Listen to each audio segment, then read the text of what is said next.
I think we're ready to get started with this this panel. A view from impacted people, victims, advocates, and people formerly incarcerated. So we have a large panel here. I'm going to do a little bit longer introductions than for the prior panels, just so we can set the context and you understand where people are coming from. We have Judge André Peñalver joining by Zoom. He is on the Pierce County Superior Court. Judge Peñalver chairs a work group that is exploring how the pretrial system responds to people harmed by domestic violence. We are pleased to have leaders from the Black Rose Collective here in person. David Hippard is the Director of Vision and Values. Kiwi Roselle is Director of Multi-Systems Development, and Eugene Youngblood next to me is a critical incident responder. The Black Rose Collective is a group of dedicated community organizers and support specialists. It is directed by and accountable to their community, Black, Brown, Indigenous, and people of color who are incarcerated, impacted by gun violence, or who face barriers returning home after incarceration. Members of the collective have all been directly impacted by incarceration. They are experts in trauma-informed and culturally responsive care, understanding the compounding impacts of substance use disorder and mental illness on the cumulative negative impacts of racism and oppressive systems. The collective provides support for people returning home after incarceration, gun violence intervention, and healing workshops and advocacy. Thank you all for being here today. On Zoom, we have Kelly Robinson, who is the Executive Director of Our Sisters House, which since 1995 has filled a gap in services for Black and African-American women and children impacted by domestic violence and intimate partner violence. Our Sisters House provides culturally informed care and support services to African-American women and their families, including advocacy and support groups. It works to ensure care for children to heal after trauma and to break cycles of violence. Also joining us by Zoom is Jill Jackson, who's a forensic social worker and currently contracts with the Department of Assigned Counsel in King County, as well as the Office of Public Defense in all counties to support people who have experienced domestic violence. Kelly and Jill are also members of the work group chaired by Judge Peñalver, where they bring crucial expertise to the work group's discussion, including trauma-informed and culturally responsive perspective. So I'm going to start with David Kiwi and Youngblood in the room with us here. You have now heard from various stakeholders about how first appearances work, how pretrial decisions are made, and what is being done to improve them. And now we would like to focus on what it looks like from the perspectives of people directly impacted, those who are actually going through the system, as well as people who have experienced harm. So David, Kiwi, and Youngblood, and you can answer in whatever order you'd like. Can you describe the experience of appearing before a judge shortly after being arrested, either through your lived experience or through people you work with? Now, when that happens, is there a clear sense of what decisions are being made, what information you can provide to affect those decisions? And in talking about that, perhaps you could also highlight anything you would like to see changed about the current system. Oh yeah, Kiwi Roselle, and first I want to say thank you and value this invitation to speak as an expert on the topic and not looked upon as a walking wound like folks usually like to invite us to share our story. So I appreciate the opportunity to have a discussion with you all today. My experience with being in front of a judge shortly after arrest, quite frankly, I was terrified and didn't understand anything at all what was going on. I was a youth. We consider youth. I was 21 years old, never been in trouble in my life, and I had no clue what was going on. I didn't understand the language that was happening in the courtroom. There was just a lot of things in my body that I didn't really understand that was happening from what I was hearing and experiencing. I don't know if you want to add to that before I move on, but I just want to say, I think, speaking of my experience, I was 16 when I got life as a child, right? And so I think in my experience, I always say that that was an explanation point, not the event. You know what I mean? I was getting thrown away my whole life. I come from a lot of trauma and survived a lot of abuse. And so that felt like more of an explanation point for me. Like, you know, but I would say, I want to echo that I didn't have an understanding of what was happening. And I think that there wasn't real, I think in my generational impact of systems, there was a lack of trust there to begin with. And so I think that it was compounded by how the process played out. And so I would say that having, you know, I was advised not to speak at my trial, you know what I mean? And I was just sitting quiet through the whole process until they gave me my time. And even then I was, you know, and then I was shocked. I would say I want to about that process that I thought was significant, especially in connecting with other people who have similar processes as you, is when the media gets covering the process, there's this tendency to talk about how folks looked remorseless or didn't have emotions at this time, not understanding the trauma and the coping mechanisms that a child might have when he's overwhelmed. Freeze is a real thing, and but the consistency of the media though was pretty consistent about the characterizations of that moment was pretty consistent, that it was always through a lens of there was no remorse, and there was I always invite folks, if you just ask that child what happened when they got back to the cell, and I think it's pretty consistent there too. You know, we're kids and you break down, and the weight of it is heavy. But so I just want to just name that as far as the experience of of being in front of a judge. I would say, yeah, our culture criminalized our trauma, and our culture being criminalized because folks don't understand what they're seeing. You know, they interpret it, like my brother said, as being emotionless or lack of respect. I think it's important. I would like to see change, like maybe the media outlets to get dig a little bit deeper on the culture of these folks, so they might understand, like, some folks don't make eye contact because it's a no-no for the culture, and then that's received as being disrespectful, or, oh, they're feeling a type of way, they can't even make eye contact with me, they're feeling so guilty. But no, really, it's culturally. Or like Black and brown folks, when there's cameras in the room, you know, besides my brother said that he wasn't allowed to, he was advised not to speak, but when there's cameras, you have to show no weakness. We grew up, you know, in our culture to show no weakness, but really we're dying inside and don't really know what to do. We're scared, but we got to put on a front, but it comes across as being heartless or a lack of respect. So I just wanted to add that. Yeah, I think, and I'm Eugene Youngblood, and I appreciate the opportunity to be here. I think that one of the biggest things is to talk about what they said would just be to understand that not only is it culture, not only is there shock, not only are we dealing with trauma, and this is why we're quiet and stuff, it's most often a legal strategy. Like, your lawyer tells you, hey, don't show any emotions. Hey, be cool, be calm. Hey, understand this. So you're sitting there, you got this stoic look on your face, and it's not because you don't care or that you're disengaged. It's because that's what they told you to do. And as a young person, I was 18 at time of arrest. So at 18, I was supposed to still be in 12th grade.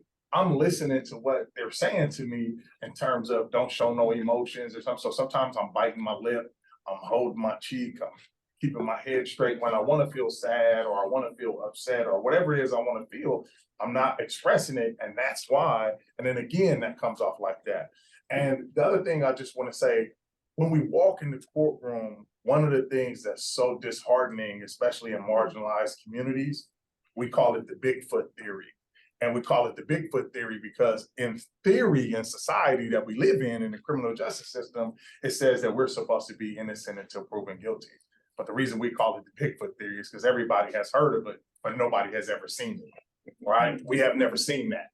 And so we go in there and we're afraid because we know we have to prove we're innocent before we're guilty, right? We know that the burden is on us, irrespective of what it might say the burden is on the state. The burden is always on us, and we feel it the moment we walk in the room. And then you compound that with the legal jargon, the legalese. There's Latin phrases being used, right? We don't know what that means. They're saying ex parte and words like that. We don't know what's going on. And then we ask for clarification at the time in motion, and your lawyer goes, not right now, not right now, later. And then when later comes, oh, I'm too busy, I got this going on. And then when you call even later, oh, I have another case or 2 more cases, I can't answer all that right now. So it's really hard to get a firm explanation. And then there's an expectation that you're supposed to know this, right? Like, and you don't know it. So it makes you more scared, more afraid, more apprehensive.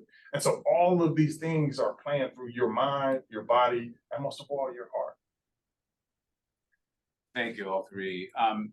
Jill, there's a lot to pick up on there, and I hope we can speak more about it as the panel goes on. But I want to turn to Jill and Kelly. You work with people who have experienced harm, as you heard as we all heard in the introductions.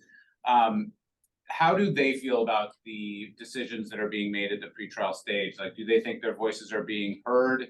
And what would they like to see change? I know that's a lot of questions, but love your take on any or all of them. Well, I'll start.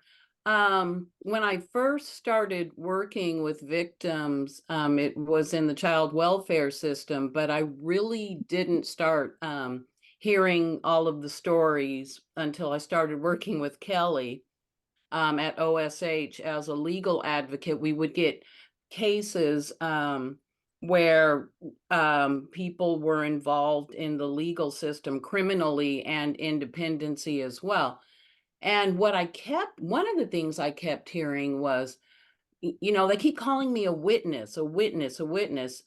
You know, I'm a victim or I'm a survivor. And so I think the language is kind of part and parcel of their validation, you know, because when you are a victim or a survivor, your experience needs to be validated, because there are very few people that really understand subtle nuances about DV/IPV or intimate partner violence. There are some very subtle nuances, and if you're not privy to those or you don't understand those, then you sometimes tend to poo-poo the feelings and the experience of the victim/survivor off. So I think the labeling or the language being used is quite important to these people, because when they're going through pre-trial and they're the witness, they just feel like that's all I am. I mean, this all happened to me.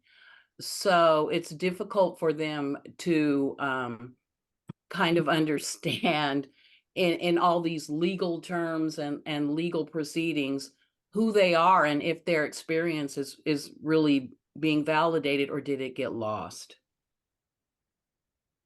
Thanks, Jill. And I think we're going to talk in a moment a lot more about language and word choice. Kelly wanted to give you an opportunity to respond as well. Hi, good afternoon, everyone. Thank you for this opportunity to be here. And, you know, coming from the community side, there's several things that we see. One is that domestic violence is still not charged as a felony. So that really kind of minimizes what's happening to the victim from right there. And so from there, you know, I feel like there's more of a need for the community, for a coordination between the community organizations and the court system, so they can understand what we're seeing in our office with our victims, because what is happening at the pretrial services is a lot of it's on paper. You know, there's not more, they're not seeing that human side of what's actually has occurred. So bringing in advocates from the community who have worked with these clients, these survivors, and bridging that gap so that there's a holistic approach in what can be done to make sure that these, the perpetrators are really charged more seriously than beyond just an assault 4, which is a misdemeanor charge. Our Sister's House is working diligently to try to begin to do that.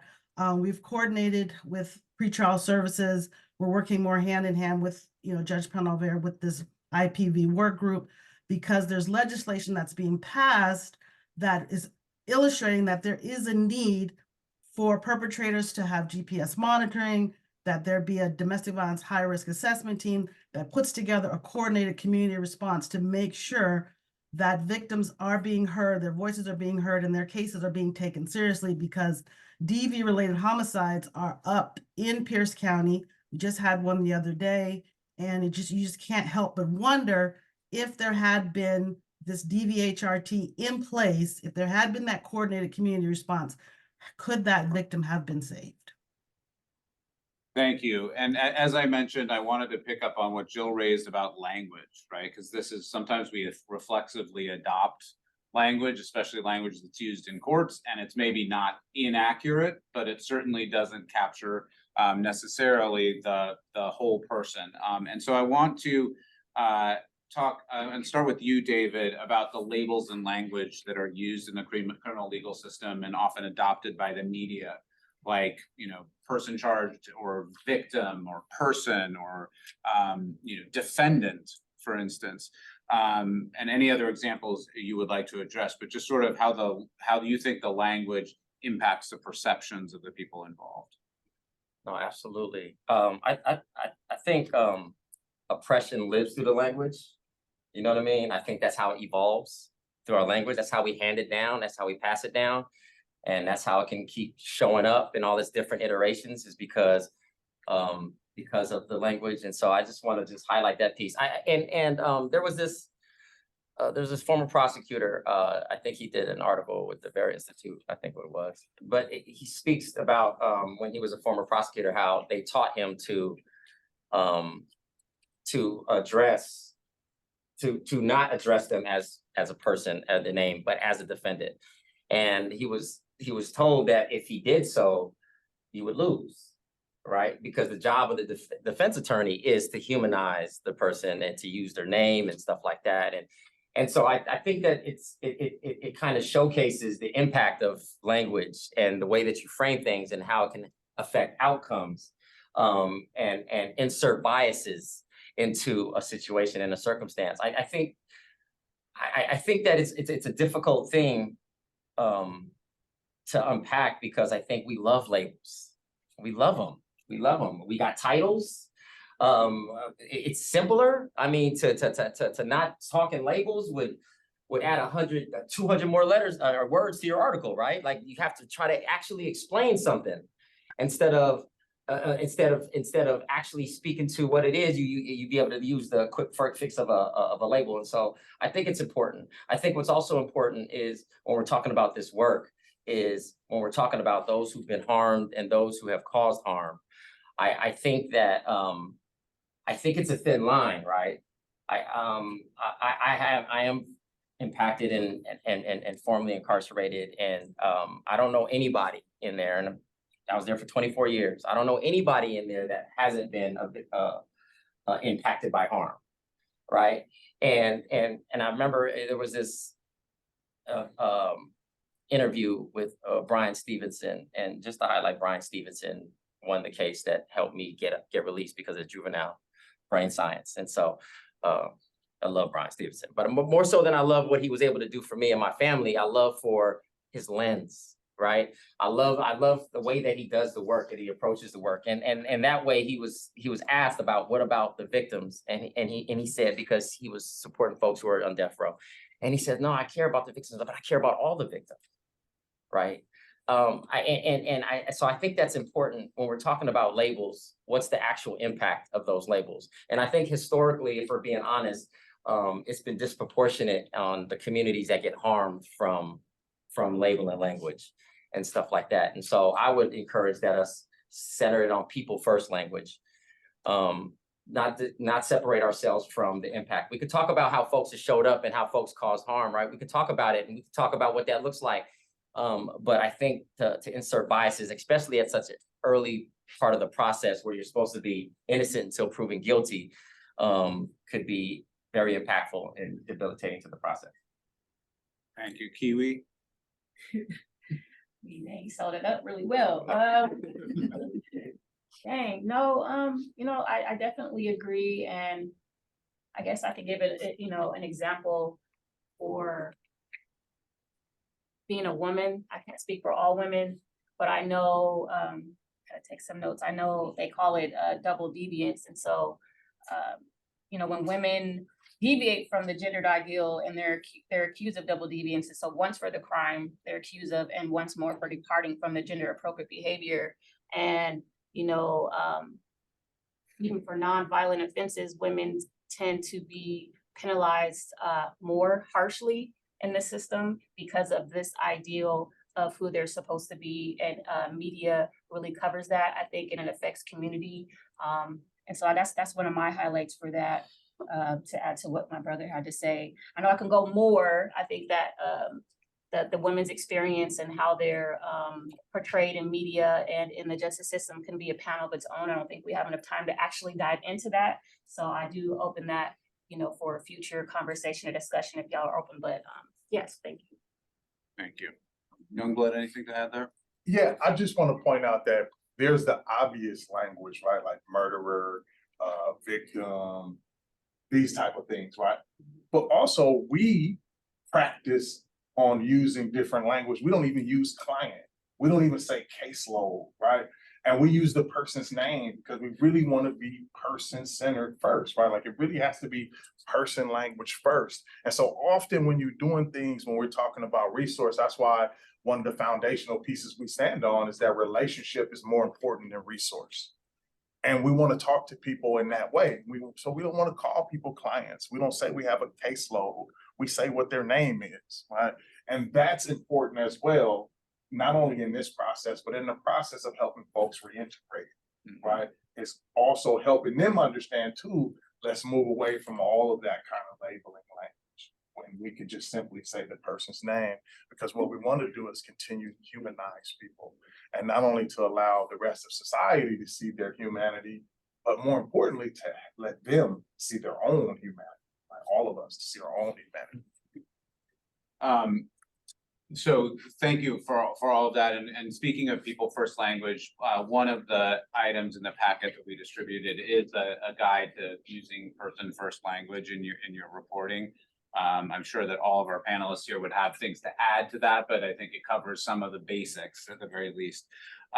Judge Peñalver, I wanted to turn to you now. You chair a work group that's exploring how the system responds to cases of domestic violence and IPV, intimate partner violence, specifically how the county will implement the Tiffany Hill Act, which allows courts to place people charged with DV on GPS monitoring to be tracked by officials and linked to a survivor's phone. This work group includes justice system partners and community groups, including Kelly and Jill. And I wanted to ask you about the collaboration between system stakeholders and the community, but I want to start actually with a firsthand experience of yours. You chose to wear a location monitoring ankle bracelet for, I believe, a few days or a few weeks. 30 days. 30 days, okay, that's a month. So why did you choose to do that, and what was the experience like, and sort of how has that informed your understanding of what people experience who are on that type of monitoring? I did that because, I mean, that's the focus of our work group, and I wanted to better understand, and just also in my own work, I have ordered GPS monitoring, and I really didn't. I guess I conceptually understand what it is, but it was a very different experience to wear one, and so I gained a better appreciation for the costs of what I was ordering. And just to be clear, my experience is pretty sanitized. I got to choose when to put on the bracelet.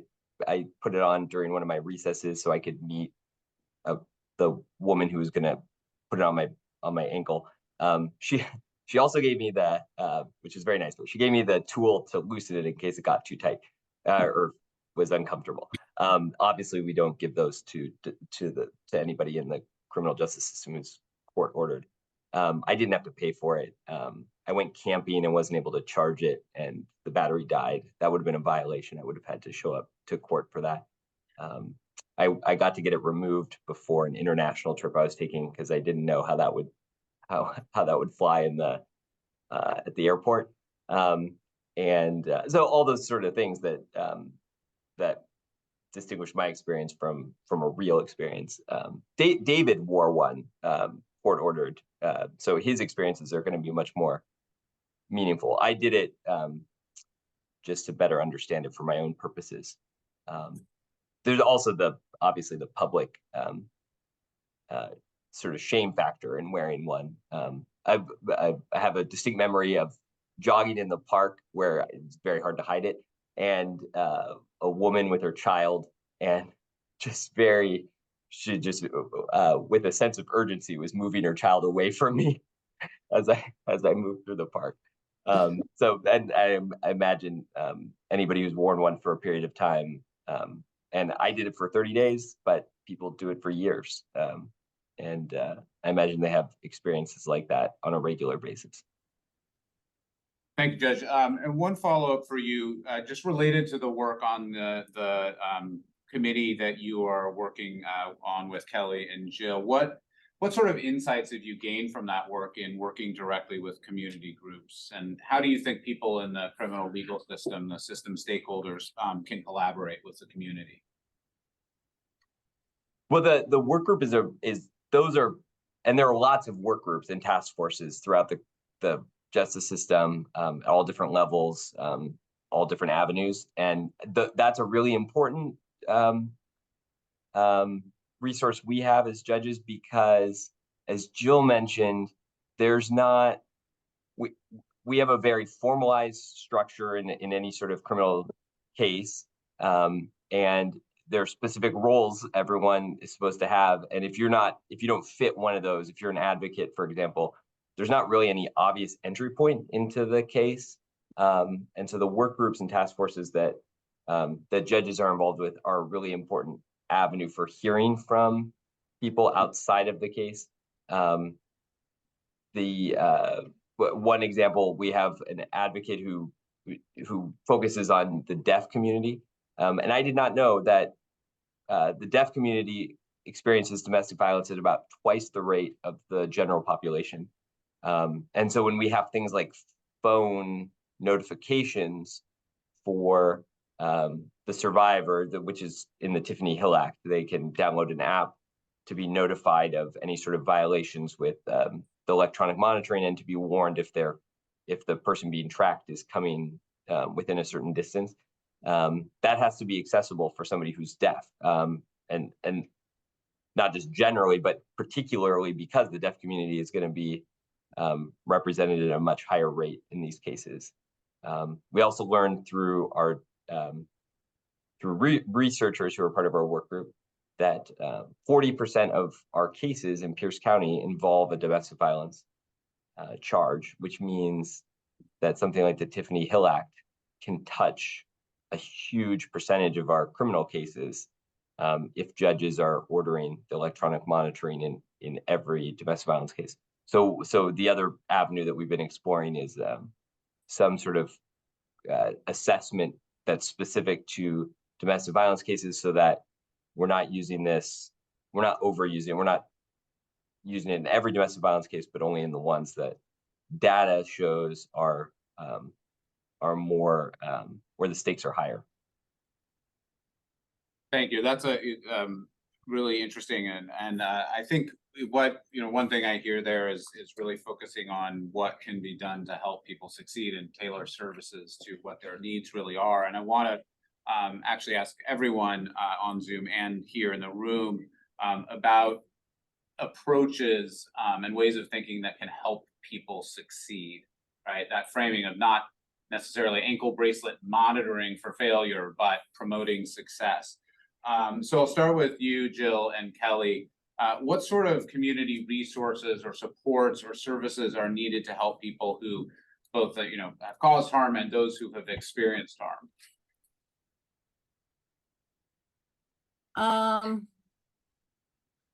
I think the number one thing is for someone who is fleeing a situation, and understand it takes quite a bit of courage to do that. In many instances, sometimes it's not even safe to leave. But housing, is probably the number one, or some sort of shelter where they can go.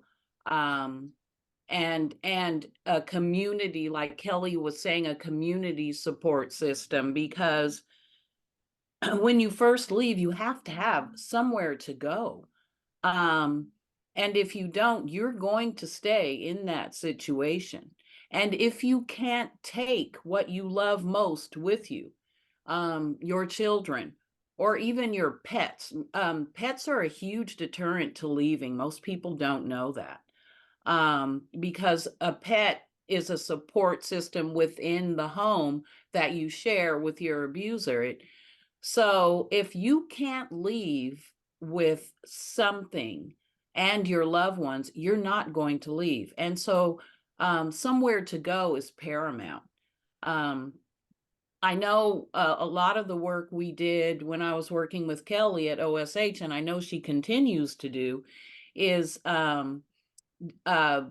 trying getting clothing for women who have, and men who have left and need to pursue a job and go to job interviews. They might need food resources.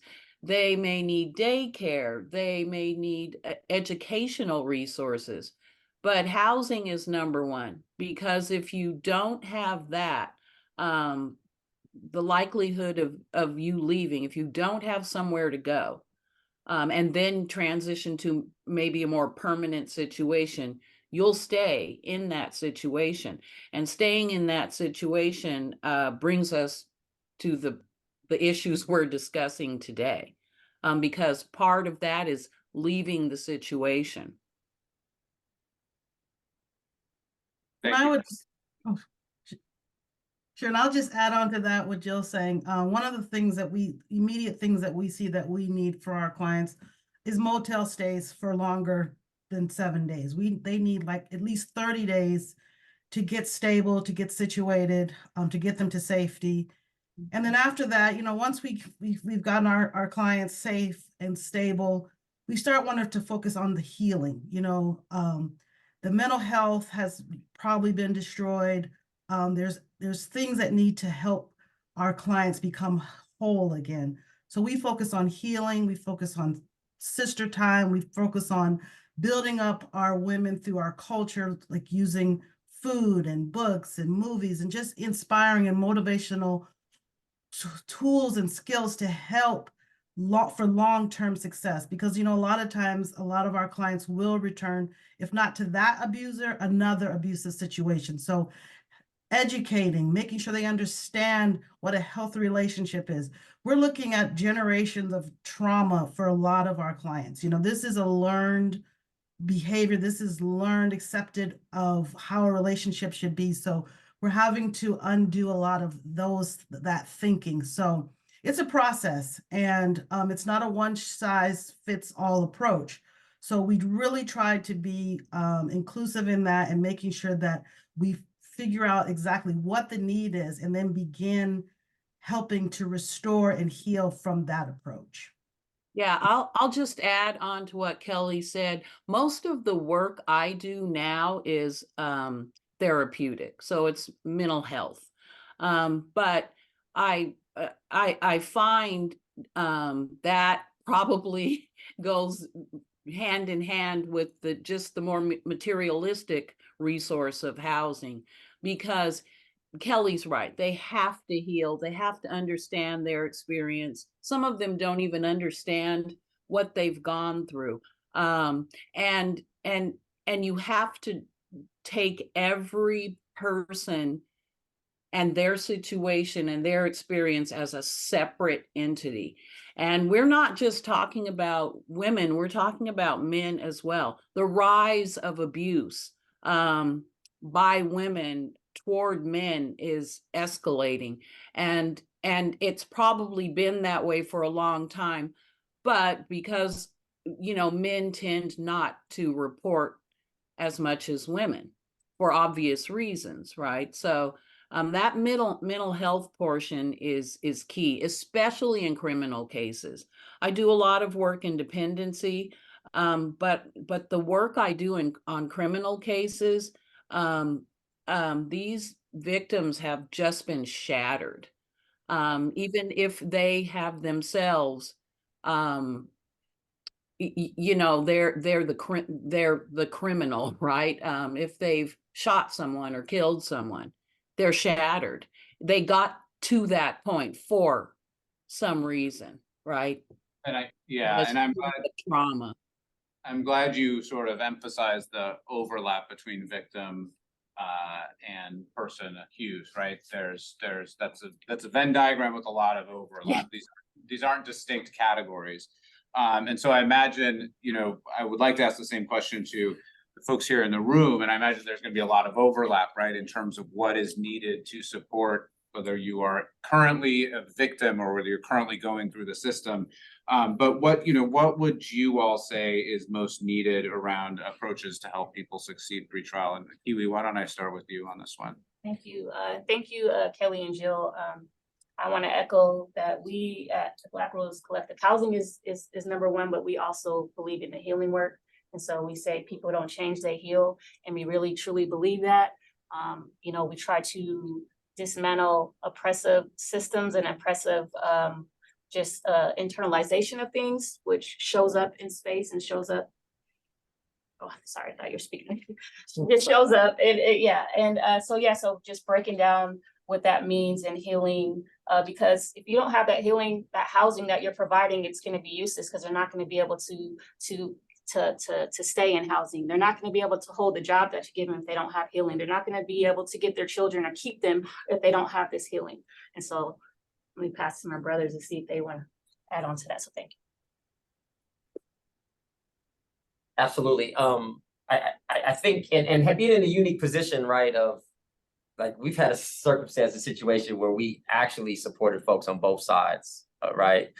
We're going to court with the family of the person and also being there and supporting with costs and support with of those who are impacted as well. We do believe in restorative justice, and we do believe that as a community we need to heal.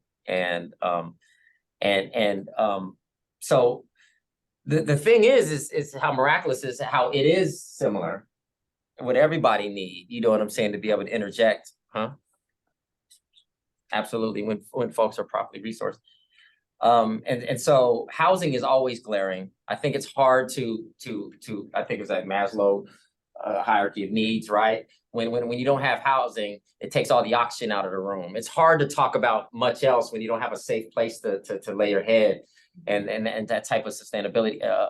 And so I think that understanding that resource, and then there's the individualized support, because the particular circumstances sometimes makes it difficult. You know what I mean? To it's hard. And I think that at the end of the day, I think what we need is we need to better resource some community organizations to do this work. I think the community organizations have the relationships, right? They have the relationships in the community to be able to be there for them. And there's the healing aspect to empathy and somebody being able to walk with it with you and be in it with you. There's something powerful about that, especially when you talk about a community that's been historically impacted by systems.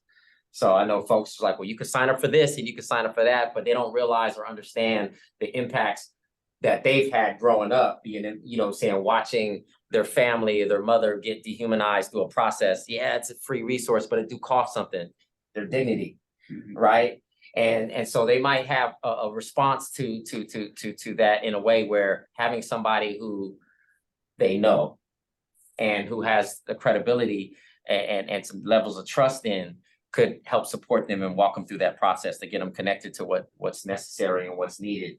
And so I think that that's always a great component. I think when you look at the various models across this, I think you benefit when you are able to have support through a process, especially something traumatic, regardless of what side you're on. And so I would say that, and to really be able to center the needs for folks. I think what's been impactful is like folks who've been impacted.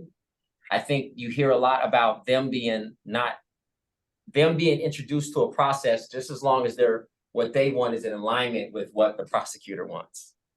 You know what I mean? They stop getting those calls when that's not what they want. You know what I mean? Like they want support. They want to be able to heal from this, that, and the other.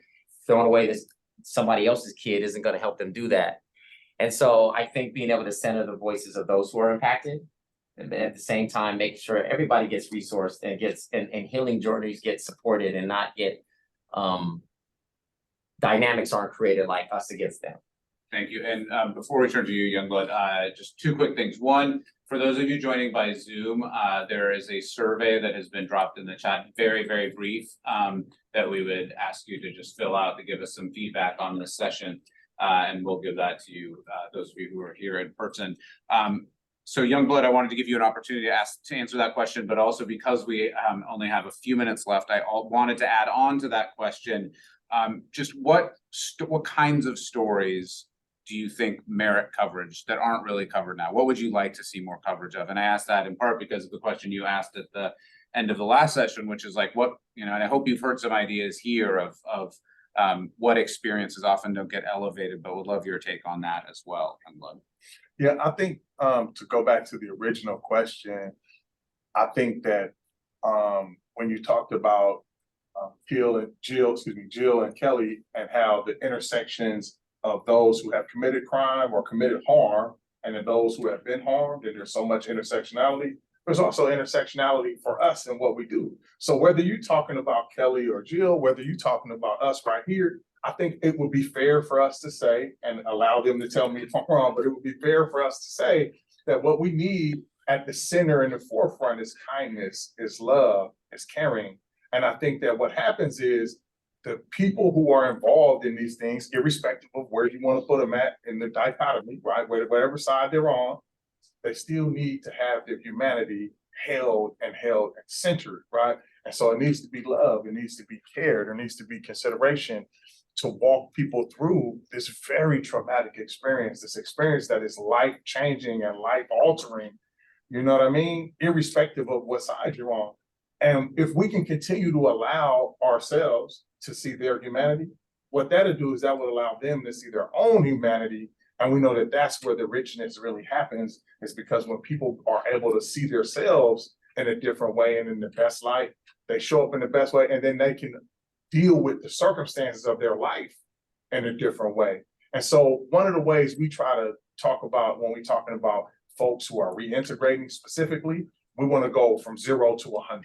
We want to go from 0 community custody to 100% community support, right? Because you have people in community custody where we're talking about parole, probation, some kind of community custody, they're doing everything they can to send you back, everything. And you feel that.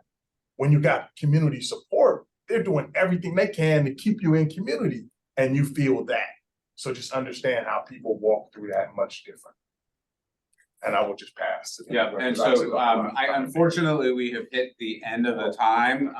I knew this would happen because there's so much to discuss here. As we said at the start, please reach out to Holly if you want to follow up on any of the issues in any of the panels, including this one.